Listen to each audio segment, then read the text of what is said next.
Hi అండి. నాకు తెలుసు నిన్నటి వీడియో కోసం అందరూ వెయిట్ చేసి ఉంటారని. సారీ, నాకు కొంచెం థ్రోట్ పెయిన్ ఉండడం వల్ల నిన్న వీడియో అనేది షూట్ చేయలేకపోయాను.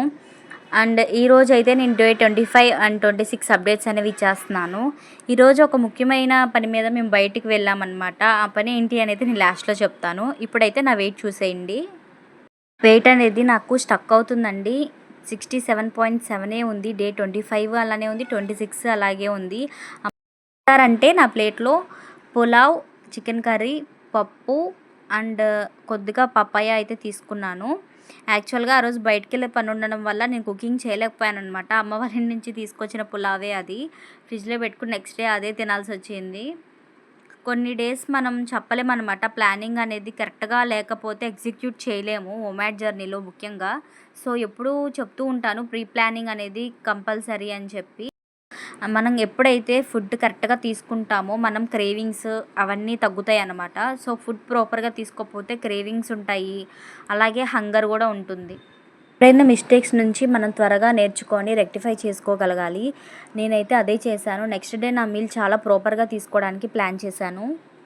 26 నా మీల్లో 150 గ్రామ్స్ రైస్, కొంచెం టమాటా పప్పు, సొరకాయ పాలు కర్రీ, అలాగే 2 boiled egg whites, curd with chia seeds, oats కొంచెం, అలాగే గ్రేప్స్ తీసుకున్నాను. ఈ మీల్ నాకు చాలా సాటిస్ఫాక్షన్ ఇచ్చింది. లైక్ అన్ని రకాలు ఉన్నాయి అనిపించింది. కొంచెం స్వీట్ టచ్ అనేది ఉందన్నమాట ఓట్స్ తినడం వల్ల. ఫ్రూట్స్ విషయంలో కూడా గ్రేప్స్ తిని చాలా రోజులైంది, అవి బాగా ఎంజాయ్ చేశాను. కర్డ్ విత్ చియా సీడ్స్ ఇవన్నీ హెల్దీ అనమాట. దేవాంశ్ చదువుతుంది యూకేజీ అయినా, ఎల్కేజీ ఒక స్కూల్లో, యూకేజీ ఒక స్కూల్లో చదువుతున్నాడు. అయితే ఇంకా ఫస్ట్ నుంచి 10th వరకు ఒకే స్కూల్లో ఉంచాలి అని చెప్పి మేము మంచి స్కూల్స్ ఏమున్నాయని సర్చింగ్లో ఉన్నామన్నమాట. ఆ సర్చింగ్లోనే ఈరోజు ఒక స్కూల్కి అనేది వెళ్ళాము. అయితే ఆ స్కూల్ ఎలా ఉంది ఏంటి, వాళ్ళు ఇచ్చిన ఫీజ్ స్ట్రక్చర్ ఏంటి, అదంతా నచ్చిందా లేదా, మేము జాయిన్ చేస్తున్నామా లేదా అనేది నేను కమింగ్ వీడియోలో ఎప్పుడన్నా ఒకసారి చెప్తాను. ఎందుకంటే మేము ఫీజ్ పే చేసిన తర్వాత మీకు చెప్తే బాగుంటుంది కదా అని చెప్పి నేను అనుకుంటున్నాను. జస్ట్ మేము వాళ్ళు చెప్పింది విన్నాము. మాకు పాజిటివ్గా ఒక 80% పాజిటివ్స్ ఉన్నాయన్నమాట. ఒక 20% ఆలోచిస్తున్నాము.